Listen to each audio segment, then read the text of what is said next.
आपने कभी किसी पक्षी को देखा है? जब उसे अंडे देने होते हैं तो वो सर्वप्रथम स्थान खोजता है, एक ऐसा स्थान जो धूप, शत्रु से सुरक्षित हो।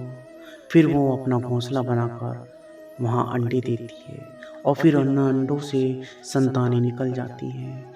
फिर वो पंछी उन्हें भोजन देती है, उनकी सुरक्षा करती है। जब उनके पंख निकल जाते हैं तब ना ही उन्हें भोजन देती है, ना ही उनकी सुरक्षा करती है और ना ही उन्हें घोंसला बनाना सिखाती है, बस उन्हें उड़ने की कला सिखाती है। फिर वह नन्ही संतानें उड़ने की कला सीख कर स्वयं अपना भोजन लाना सीखती हैं और स्वयं अपना घोंसला बनाना सीखती हैं। और हम मनुष्य क्या करते हैं? हम मनुष्य अपनी संतान को बड़े होने के पश्चात भी उनकी चिंता में सूखते हैं, प्रयास करते हैं कि उनके लिए एक घर बना सकें। हम अपनी संतान को कभी शक्तिशाली बनाने के स्थान पर पंगु कर जाते हैं। हमें भी वही करना चाहिए जो एक पंछी करता है, यानी कि अपनी संतान को उड़ने की कला सिखाइए, यानी अच्छे संस्कार दीजिए और एक समय के पश्चात उन्हें स्वयं अपना आकाश चुनने के लिए मुक्त कर दीजिए। आप जानते हैं कि अनगिनत प्रयासों के पश्चात एक चींटी अपने लिए एक छोटा सा घर बना पाती है, जो अन्य जीवों के लिए सरल सी बात है, लेकिन उस चींटी के लिए उसके जीवन की सबसे बड़ी घटना और सबसे बड़ी सफलता। भविष्य में वो चींटी रहे ना रहे, लेकिन उसके द्वारा बनाया हुआ घर सालों टिका रहता है। हमारे जीवन में सफलता के साथ भी ऐसा ही होता है। आप और हमको एक ही दिन में सफलता नहीं मिलती, लेकिन यदि आप प्रतिदिन बिना रुके प्रयास करते हैं तो एक दिन आपको सफलता अवश्य मिलेगी। आप ये स्मरण रखिएगा कि भाग्य के द्वार उनके लिए नहीं खुलते जो हार मान लेते हैं, बल्कि ये भाग्य उनका स्वागत करता है जो उठ उठकर उनके द्वारा खटखटाने का प्रयास करते हैं। इसलिए प्रयास करते रहिए तो सफलता आपके पास एक न एक दिन जरूर आ ही जाएगी। आपने घर के दरवाजों को लॉक करने के लिए लगाए हुए तालों को देखा होगा।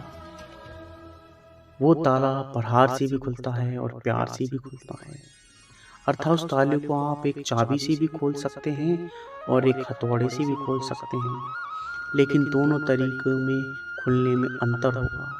अगर आप उस ताले को प्रहार से खोलेंगे तो वह फिर काम नहीं आएगा, किंतु यदि आप उस ताले को उसकी चाबी से खोलेंगे तो वह ताला सदा काम आएगा। ठीक उसी प्रकार हमारे जीवन में संबंध भी कुछ इसी प्रकार होते हैं। हमारे जीवन के आनंद रूपी धन की रक्षा करते हैं, किंतु प्रेम यदि अगर क्रोध से किया जाए तो वह किसी काम नहीं रह जाते। इसलिए उन्हें सदा प्रेम की चाबी से खोलिए, ना कि क्रोध रूपी हथौड़े से, क्योंकि हर बार आप नया ताला ला सकते हैं लेकिन नए रिश्ते नहीं ला सकते हैं। जीवन क्या है? जीवन क्या है? क्या ये जीवन हम जन्म लेते हैं, बड़े होते हैं और हमारे माँ बाप हमें पालते हैं, फिर इसके उनके धन से हमारा बालपन बीतता है, फिर हम बड़े होते हैं और हम विवाह कर लेते हैं, फिर हमारी संतानें होती हैं, हम उनको पालते हैं और फिर हम वृद्ध हो जाते हैं और एक दिन इस संसार से चले जाते हैं। क्या यही जीवन है? आपके और हम भी के जीवन का प्रश्न कई बार हमारे मन में आता होगा, है ना? अब मैं आपको एक जल के जीवन के बारे में बताता हूँ।